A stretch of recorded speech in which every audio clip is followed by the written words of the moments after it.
బ్రహ్మార్పణము. సృష్టి యావత్తు ఉన్న బ్రహ్మానికి బ్రహ్మం నమస్కరించుతూ బ్రహ్మమ్మకు అనేక నమస్కారములతో బ్రహ్మమే ఈ సాంగత్యం చేసుకుంటుంది. ఉన్నదంతా బ్రహ్మమే అయ్యింది, రెండోది లేదు.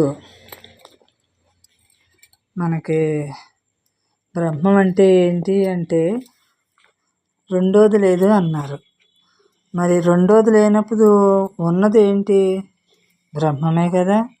అంటే రెండోది ఎవరో? అది బ్రహ్మమే. రెండోది లేదు, ఉన్నదంతా పరమాత్మే అని చెప్పారు. ఏది పుడతాంది, ఏది సత్తాంది? ఏమీ లేదు కదా. సచ్చేదేంటి, పుట్టేదేంటి? మరి నువ్వు ఆత్మగా ఎప్పుడైతే నువ్వు మిగులుతున్నావో అంటే ఏమి నశింతుంది అక్కడ? మనకి అజ్ఞానం కదా. లేనిది నశింతుంది, జ్ఞానం మిగులుతుంది. మరి జ్ఞానం మిగుల్చుకుంటున్నాం. మనం బ్రహ్మం దగ్గరికి వెళ్ళి ఏమి నేర్చుకుంటున్నాము? జ్ఞానం నేర్చుకుంటున్నాము. మరి ఎవరైనా అడిగినప్పుడు మనం ఏమి తెలియపరచాలి?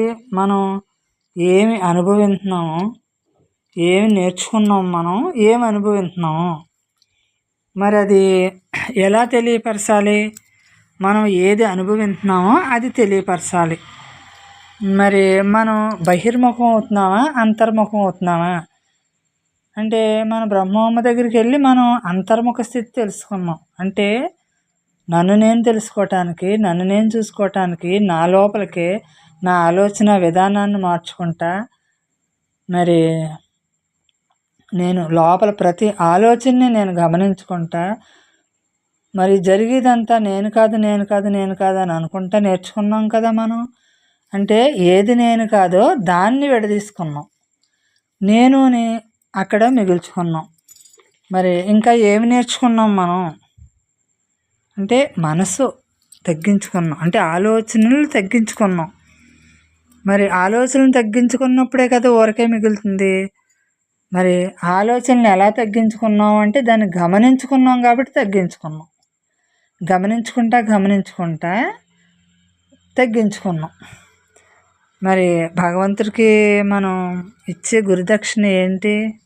బ్రహ్మానికి ఇచ్చేది ఏంటి?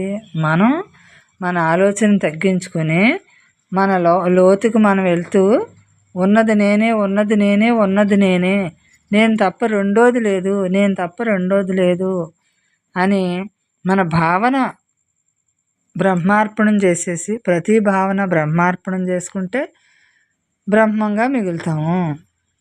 అంటే బ్రహ్మానికే మనకి నమస్కారం ఎలా పెట్టుకుంటున్నామో ఏదైనా బ్రహ్మమే కాబట్టి బ్రహ్మానికే, అంటే నేను నాది అక్కడ రాకుండా ఉండటం కోసం బ్రహ్మార్పణం చేసుకుంటున్నాం అంతే. అంటే మరి ఈ జ్ఞానం మరి మనకి ఎలా మిగులుతుంది? జ్ఞానం అంటేనే ఉన్నదాంతో ఉండటమే, మన సహజ స్థితి రావటమే మనకి జ్ఞానం. ఊరికే ఉంటుంది, జ్ఞానంగా మిగులుతాము. మన ఆలోచనలన్నిటిని కూడా ఆత్మపరం చేసేస్తున్నాం, నిష్ట కుదుర్చుకుంటున్నాం, మనలోకి మనం నిష్ట కుదుర్చుకుంటున్నాం. ఆలోచన విధానం అంతటినీ కూడా మనం ఎలా మసులుకోవాలి తెలిసింది. మన ఆలోచన ఎలా స్థిరంగా పెట్టుకుని మనం ఎలా నిష్ట కుదుర్చుకోవాలో తెలిసింది. అంటే ఇదంతా కూడా ఈ కనపడేది వినపడేది అంతా కూడా మాయా జరుగుతుంది. ఇది నాకు మోజు కలిగింతుంది ఇందులోనే, కానీ నేను దీనికి లొంగకూడదు. ఎందుకంటే నేను బ్రహ్మం అయి ఉన్నాను.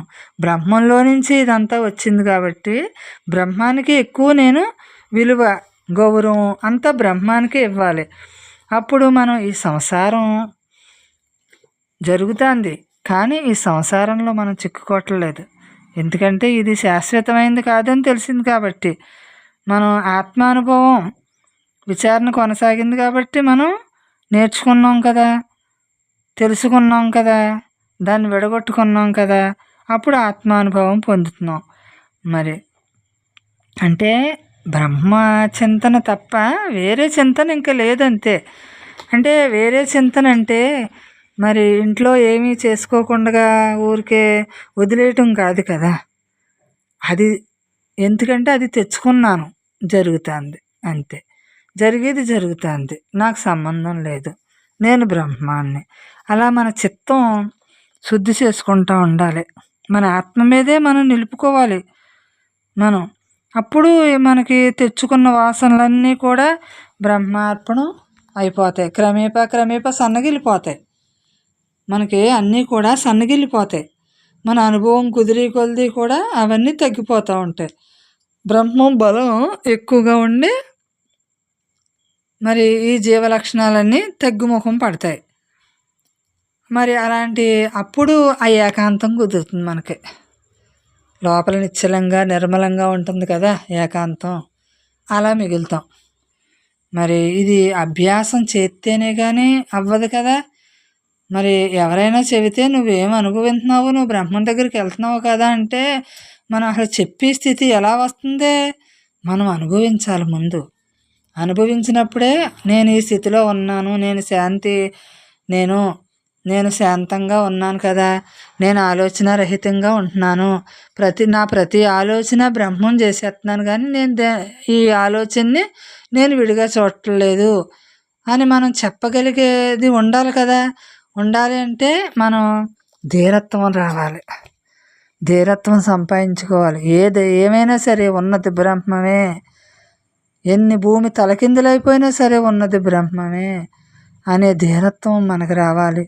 అప్పుడు ప్రతి క్షణము కూడా మన లోపల ఎలా ఉంటామో బయటికి ఎలా ఉంటాము. బయటికి నేనన్న అహం లేకుండా తల దించుకుంటాం. ఎందుకంటే కొంచెం వంగి ఉంటే మనకు నష్టం ఏంటమ్మా?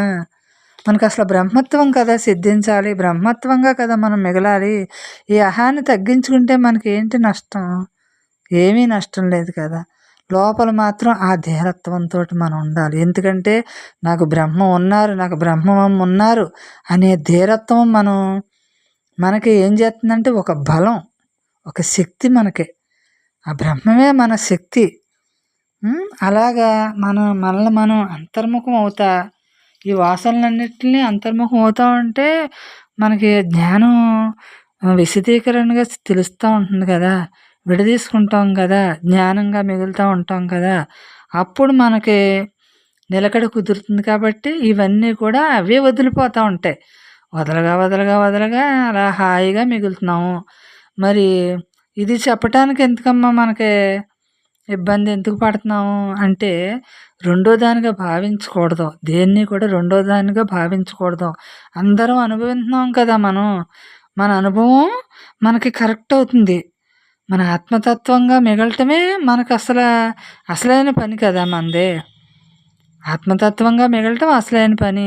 మనకి ఇవన్నీ జరుగుతూనే ఉంటాయి. ఈ కుటుంబం, సంసారం అన్నీ జరుగుతూ ఉంటాయి. మరి జరిగేదాన్ని మనం ఎక్కువ దృష్టి పెట్టుకోకుండా ఎంతవరకు అవసరమో అంత దృష్టి పెట్టుకుని మనం బ్రహ్మంగా అలా మిగలటం చూసుకుంటమే మనం. ఈ అభ్యాసం అంటే వేరే ఏమీ లేదు కదా, ఇదే కదా అభ్యాసం అంటేనే. మరి నువ్వేమి నేర్చుకున్నావంటే మనం ఏం చెప్పగలం మన అభ్యాసం లేకుండానే? మనం నేర్చుకున్నదే మనం స్కూల్కి వెళ్ళి పాఠం నేర్చుకుంటున్నాము. మరి ఆ పరీక్షను బట్టే కదా మనకి ఎన్ని మార్కులు వచ్చినాయో తెలుస్తుంది. మనం ఎంత దాంట్లో తీసుకున్నామో, ఎలాగ మనం దీన్ని గ్రహించుకుని రాసామో ఆ పరీక్ష తెలుస్తుంది కదా.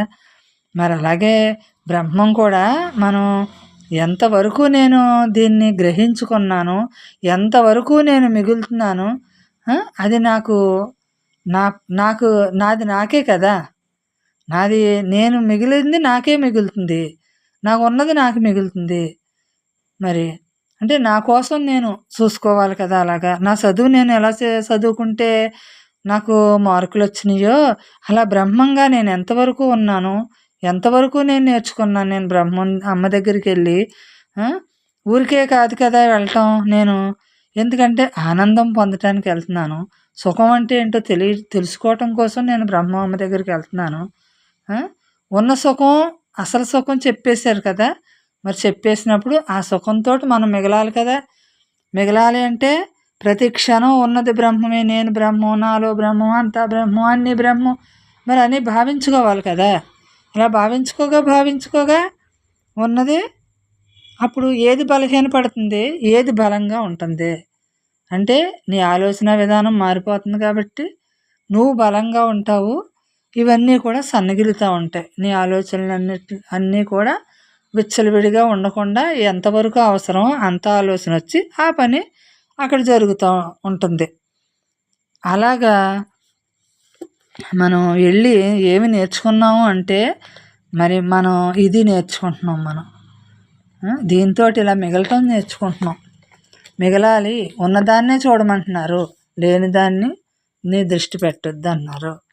మరి నేను లేనిదానిగా ఉండనా ఉన్నదానిగా ఉండనా అంటే ఉన్నదానిగానే కదా నేను ఉండాలి. లేనిది నాకెందుకు? కొత్తగా పొందక్కర్లేదు, ఇది నువ్వు అయ్యున్నావు అంటున్నారు. అయ్యున్నదానిగా నాకు మిగలాలంటే నేను మిగలగలను? ఎల్లప్పుడూ ఒకేలా ఉండాలంటే ఎలా ఉండను నేను? ఎల్లప్పుడూ ఉన్నది నువ్వు కాదు, ఉన్నది వాడే. కాబట్టి నువ్వు ఉన్నది ఎక్కడ? నువ్వు లేవు అసలు. నిన్ను నువ్వు తీసేసుకో, నీ భావనలో నిన్ను నువ్వు తీసేసుకో, అప్పుడు ఉన్నది వాడే ఉంటాడు. అలాగ మనకి అలా అనుభవంలోకి తెచ్చుకోవాలి. ప్రతి క్షణం అలా అనుభవంలోకి తెచ్చుకోవాలి. అంటే ప్రపంచం మీద దృష్టి తగ్గాలమ్మ మనకి. దృష్టి తగ్గినప్పుడే కానీ ఆలోచనలు తగ్గవు మనకి. విచారణ మార్గం పట్టుకుంటేనే కానీ అసలు మనకేంటో విడిపడతాం.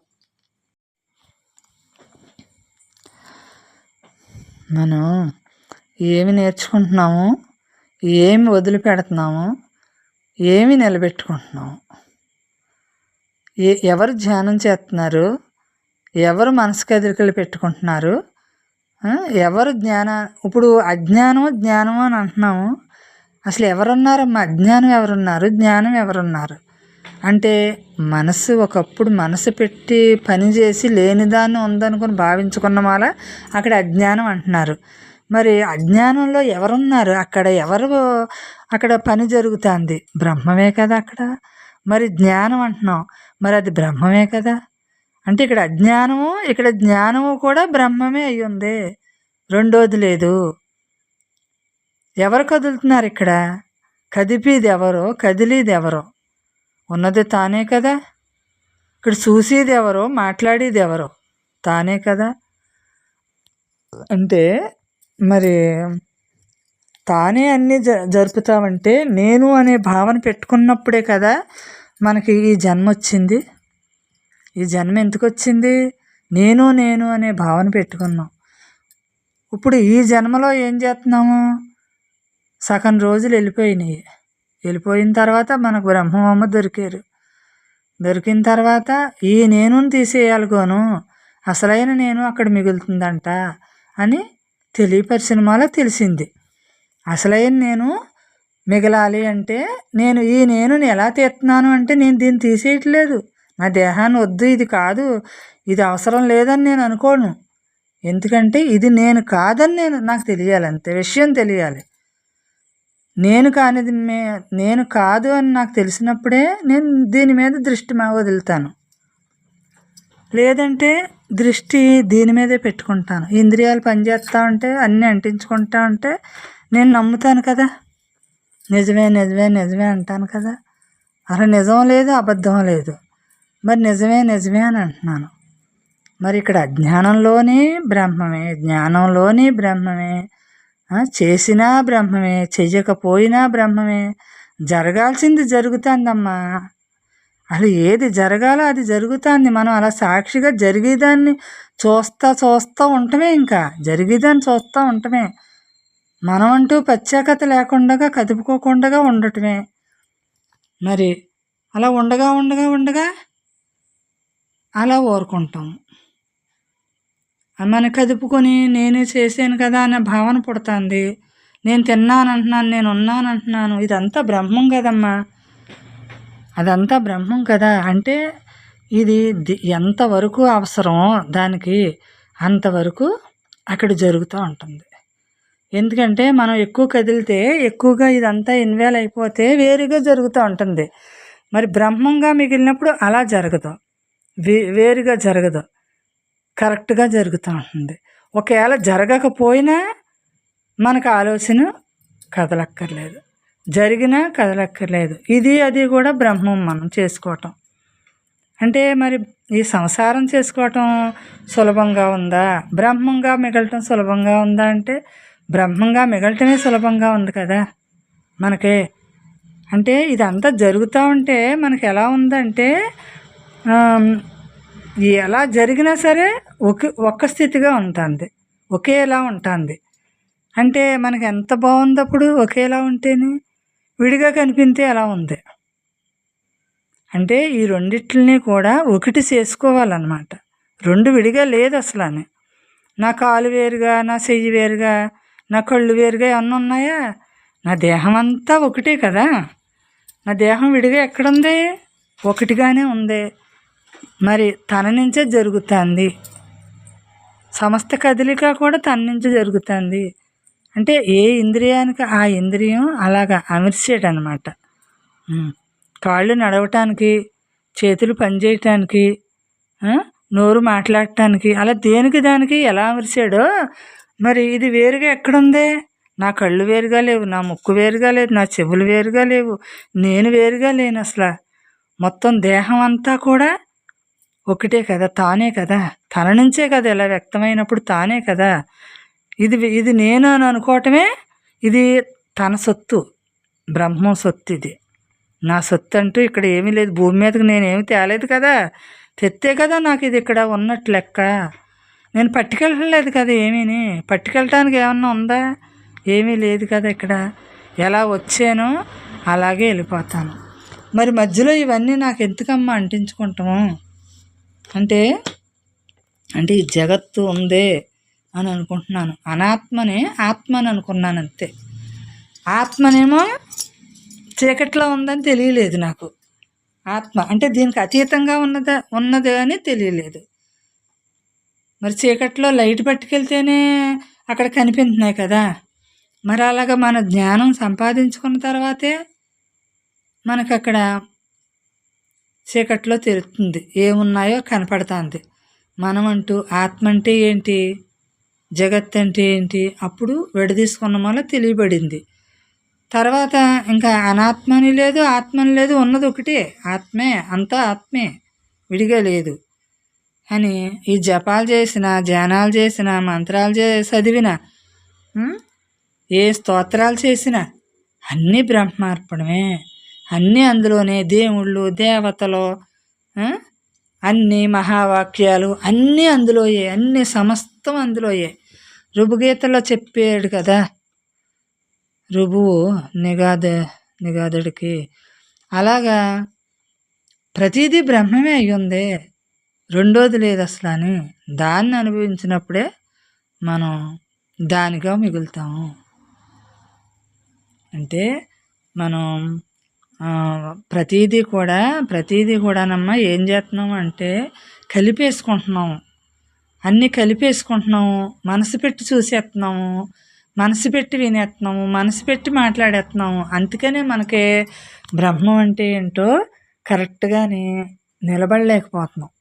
తెలుస్తుంది కానీ మళ్ళీ దారి తప్పేస్తుంది, తెలుస్తుంది మళ్ళీ దారి తప్పుతుంది. అంటే సరిగ్గా నిలబడి సరిగ్గా మనల్ని మనం సరిగ్గా చూసుకోక, ఇక ఇప్పుడు మనం ఇలా ఉన్నాం, ఇలా మాట్లాడుకుంటున్నాము, కానీ సేపు ఉన్నాక ఏదో ఒకటి వస్తుంది. అవి వచ్చినప్పుడు అందులో కలవకూడదు కదా. నువ్వే కదా ఎప్పుడూని.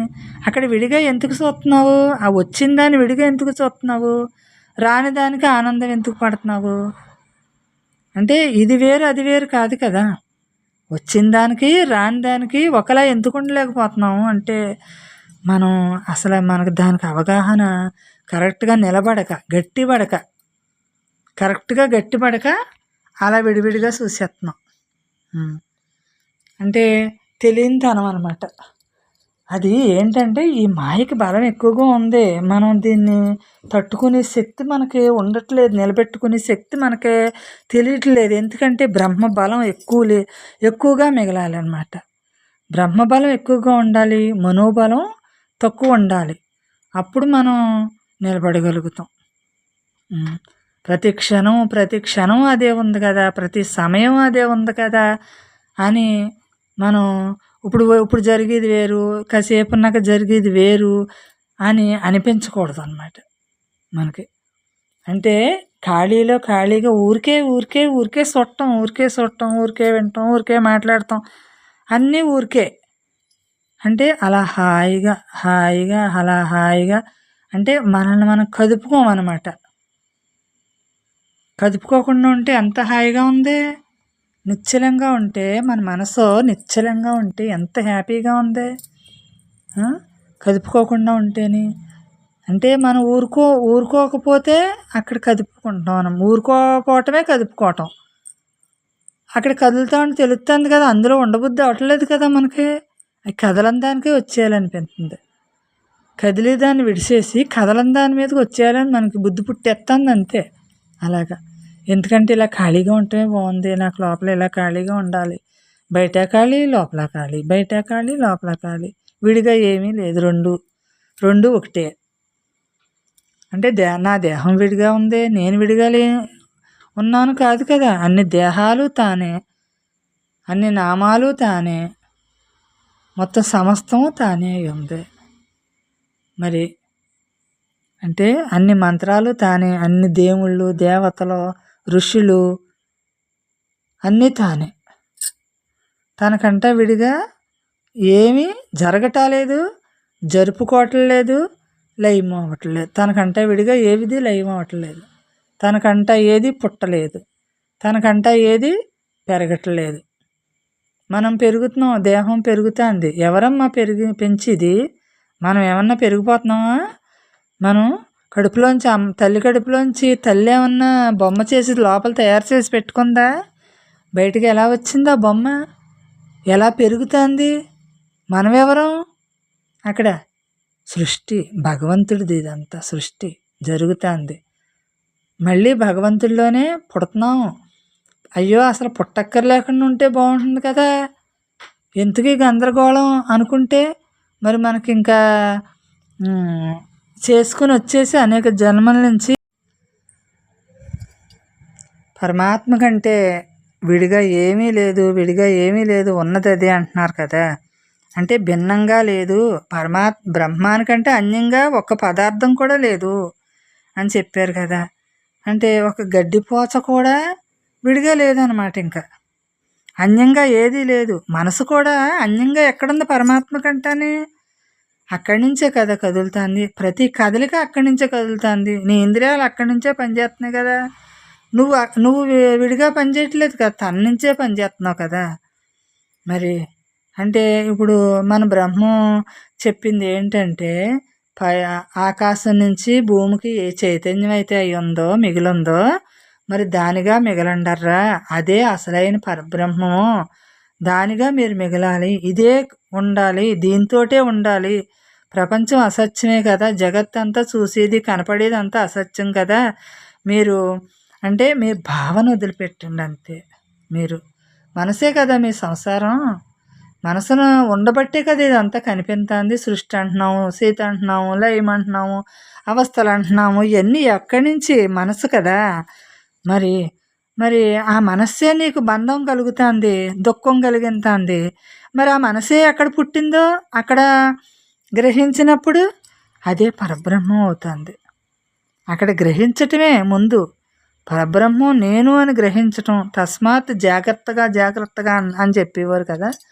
అలా జాగ్రత్తగా గమనించుకోవటం, మనల్ని మనం గమనించుకోవటం. నేనే ఆనంద సముద్రాన్ని, నేనే ప్రశాంతతను, నేనే ఉన్నది, నేనే అంతటా నేనే ఉన్నాను అలా అనుకోమన్నారు కదా. అంతా నేనే అనుకోండర్రా అన్నారు కదా. అంటే మీరు గ్రహించాల్సింది ఏంటంటే, మీరు ముందు త్యజించుండి దాన్ని, అప్పుడు ఉన్నది మీరే అనేసి జ్ఞానం నిశ్చయంగా మీకు అక్కడ జ్ఞానం కలుగుతుంది కదా. అది నిలకడ చేసుకోండి. అంటే విడిగా చూసిన దాన్ని తర్వాత నిలకడ చేసుకోండి. అంటే పరిత్యజించండి, దేన్ని? భావనలో పరిత్యజించండి అంతే. అంటే ఏది చేసినా ఏది చెందినా నేను కాదు ఉన్నది తానే, నేను కాదు ఉన్నది తానే. తానే అంటే ఇదంతా ఏం చేస్తుంది? మనల్ని అది వదిలిపెట్టేస్తుంది. మనం వదలట్లేదు, మనల్ని అది వదిలిపెట్టేసి మన పని హాయిగా జరుగుతూ ఉంటుంది. అంటే అంటే దేన్ని స్మరిస్తే అది అవుతాం అంటారు కదా. బ్రహ్మాన్ని స్మరిస్తే బ్రహ్మం అవుతున్నాం. బ్రహ్మం అంటే అంతటా నిండి ఉంది కాబట్టి, దానికంటా పైన ఏమీ లేదు కాబట్టి ఉన్నది అదే, ప్రతి కదలిక అదే. అంటే మనం దేహం మీద అభిమానం బాగా పెంచుకున్నామమ్మా. ఇది పెంచుకున్నంతసేపు దీనితోటి మరి అభిమానం పెంచుకున్నంతసేపు అంటే దీనికి పొగడ్తలు కావాలమ్మా ఎప్పుడూని. దేహానికి ఎంతసేపు పొగడ్తలు కావాలి. ఎవరో మెచ్చుకోవాలనుకుంటున్నాం. ఎవరు మెచ్చుకోవాలమ్మా ఈ నశించిపోయి ఈ దేహాన్ని మనకి? ఎవరు తిడితే మనకి ఏమి తగులుతుంది? ఎవరు మెచ్చుకుంటే మనకేమి కిరీటం పెడతారా? ఎన్నాళ్ళు పెడతారు ఆ కిరీటం? అంటే మన కోసం మనం చూసుకున్నప్పుడు దీన్ని మనం లెక్క చేయమన్నమాట. దీనిగా మనం మిగలం అప్పుడు. మనంగా మనం మిగిలినప్పుడు ఇవన్నీ లెక్క చేయం. ఎవరు నన్ను తిట్టాలి? ఎవరు నన్ను పొగడాలి? ఎవరితో నేను సంబంధం పెట్టుకోవాలి? నాతోటి కదా నేను సంబంధం పెట్టుకోవాలి. మరి నాతో నేను సంబంధం పెట్టుకున్నప్పుడు ఇవన్నీ కనిపిస్తాయా నాకు? ఏదీ కనిపించదు. తిట్లు కనిపించవు, పొగడ్తలో కనిపించవు. ఎవరు మెచ్చుకోక్కర్లేదు, ఎవరు తిట్టక్కర్లేదు మనల్ని. ఎందుకంటే మనం మసులుకునే విధానం, మన నడత, మన ధర్మ నడత మనం నడవాలి. అప్పుడు తల ఎత్తుకుని బతకొచ్చు. తల దించుకోవాల్సిన అవసరం మనకు లేదు. ఎందుకంటే మనం తప్పు చేయటలేదు. మనం నిశ్చయ జ్ఞానం పొందాం. నిశ్చయంగా నిలకడగా జ్ఞానాన్ని పొందాం. మనం ఆనందంగా మిగులుతున్నాం. ఇదే మన ఐశ్వర్యం కదా. మరి దీనికాడ ఏమన్నా మనకేమన్నా దీనికంటే ఎక్కువ ఏమన్నా ఉందా మనకి? ఇంకా ఏమి లేదు కదా. మరి కులం ఉందా, మతం ఉందా, మనకు అసలు దేని మీదన్నా మోహం ఉందా? అంటే ఏ కులమైనా బ్రహ్మస్వరూపమే అక్కడ. ఏ మతమైనా బ్రహ్మస్వరూపులే. అందరూ బ్రహ్మస్వరూపులే. మరి విడిగా మనం చూడట్లేదు కదా దేన్ని. విడిగా విడిగా విడిగా విడిగా అంటున్నాము. విడిగా విడిగా అని విడిపోయామన్నమాట. దేనితోటి విడిపోయాము? లేనిది లేదు, ఉన్నది ఉంది. అప్పుడు దేంతో విడిపోయాము? ఇక్కడ విడిపోయామన్నా విడిపోవట్లేదు, కలవట్లేదు, రెండూ లేకుండా ఉన్నాం అంతే. అంటే విడగొట్టేసుకున్నాం. తర్వాత అది విడగొట్టేసామని దానికి చూడను, నేను పట్టించుకోను, నాకెందుకు అని అనిపించట్లేదు కదా. ఆ జరిగేదాన్ని బ్రహ్మంగా చూస్తున్నాం అంతే. ఊరికే చూస్తున్నాం అంతే జరిగేదాన్ని. విడగొట్టేసామని ఇది నాకు వద్దు, ఇది నాకు వద్దు, నేను దీన్ని చూడను అంటానికి లేదు. దేన్నైనా ఊరికే చూస్తున్నాం. ఎందుకంటే ఏదైనా బ్రహ్మం కాబట్టి దేన్నైనా ఊరికే చూస్తున్నాం. అలా మనం గ్రహించుకుని అలా మనం త్యజించుకోవటమే. గ్రహించుకోవటం, త్యజించుకోవటం, మళ్ళీ బ్రహ్మంగా నిలబడటం. నిశ్చయం మన లోపల దృఢ నిశ్చయం ఉండాలి. మనకు గతం లేదు, భవిష్యత్తు లేదు, మనకు స్థిరంగా మిగలాలన్నమాట. అంటే గతం లేదు, భవిష్యత్తు లేదు అంటే గతంలో జరిగిపోయిందని మనకు పట్టింపు లేదు. ఇప్పుడు జరిగిపోయింది ఏదో జరిగిపోయింది. రేపు భవిష్యత్తు గొడవ ఎందుకు? ఈ టైంను వేస్ట్ చేసుకోవటం ఎందుకు? ఇప్పుడు ఉన్న టైంని ఎందుకు వేస్ట్ చేసుకోవటం? అంటే అలాగన్నా బతికి ఇలాగన్నా బతికితే ఈ బతుకు ఏమవుతుంది? ఈ బతుకు వేస్ట్ అయిపోయినట్టే కదా. ఇప్పుడు జరిగే బతుకు వేస్ట్ అయిపోతా అంతే. ముందుది వెనకాలది ఆలోచిస్తున్నాం. మరి ఇదంతా కూడా అంటే మనకి అక్కడ స్థిరం లేక ముందుది వెనకాలది ఆలోచిస్తాం. మరి బ్రహ్మం ఎప్పుడు కూడా బ్రహ్మంగా నిలబడాలి అంటే మరి మనం ఎలా మిగలాలి? దేవుడు ఎక్కడో లేడు, నాలో ఉన్నాడు, అందరిలో ఉన్నాడు, అంతటా ఉన్నాడు. నా బుద్ధిలో వాడు లేడా? నా మనసులో వాడు లేడా? నా ఇంద్రియాల పని వాడిది కదా. సృష్టికర్తే, దీన్ని సృష్టించిన వాడే వాడు కాదా? మరి వాళ్ళు లేనిది ఎక్కడుందని నేను దేన్ని చూడను? నేను శాంతమై ఉన్నాను, శుద్ధమై ఉన్నాను, ఆనందమై ఉన్నాను. మరి నేను ఆనందమే నేనై ఉన్నాను. ఆనందం మరి ఏ ఆనందం పొందను నేను? ఆనందమే నేనై ఉన్నాను. అంటే శుద్ధాత్మనే నేను, పరమాత్మనే, శుద్ధాత్మనే, చైతన్య స్వరూపుణ్ణి, అన్నీ నేనే కదా. అన్ని నామాలు అంటే ఒక పరమాత్మకే ఇవన్నీ కూడా, ఆ శక్తికే ఇవన్నీ కూడా నామాలు వచ్చినాయి కదా. మరి అన్ని నామాలు తానే కదా, అన్ని దేహాలు తానే కదా. ఏ దేహం తాను కాదు. సీమ, పుట్ర, పురుగు, పుట్ర అన్నీ తానే కదా. విడిగా ఎక్కడుంది? విడిగా ఏమీ లేదు. తనకి ఏమీ సంబంధం లేదు. కానీ ఏ జీవరాశులు ఏమి తెచ్చిపెట్టుకున్నాయో అవి ఇక్కడ నడుస్తుంది అంతే. తానుగానే ఉన్నాడు. తానికి అహం లేదు, నేను దుఃఖం లేదు, ఆనందం లేదు, ఏమీ లేదు తానికి. ఉన్నదే తాను అంతే. జరిగేదే తాను. ఇప్పుడు జరుగుతున్న కదిలేది తానే, కదలింది తానే. ఉన్నది తానే, లేనిది తానే. అంటే అక్కడ విడిగా ఎక్కడుంది అని అసలు. అంటే వదలాల్సింది ఏమీ లేదు, పట్టుకోవాల్సింది ఏమీ లేదు.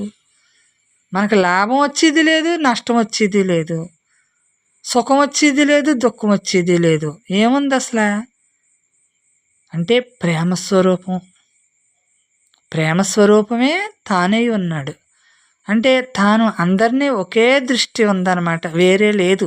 తానే కాబట్టి తనకే వేరే ఏముంటుంది? మనం మనసు పెట్టి చూసినప్పుడు వేరుగా కనిపిస్తుంది అంతే. మనసు లేకపోతే ఉన్నదే తాను, అంతా తానే. అంటే ఎన్ని కోట్ల మంది మనకి మరి ఇలాగ సృష్టించాడు, ఎన్ని కోట్ల మంది.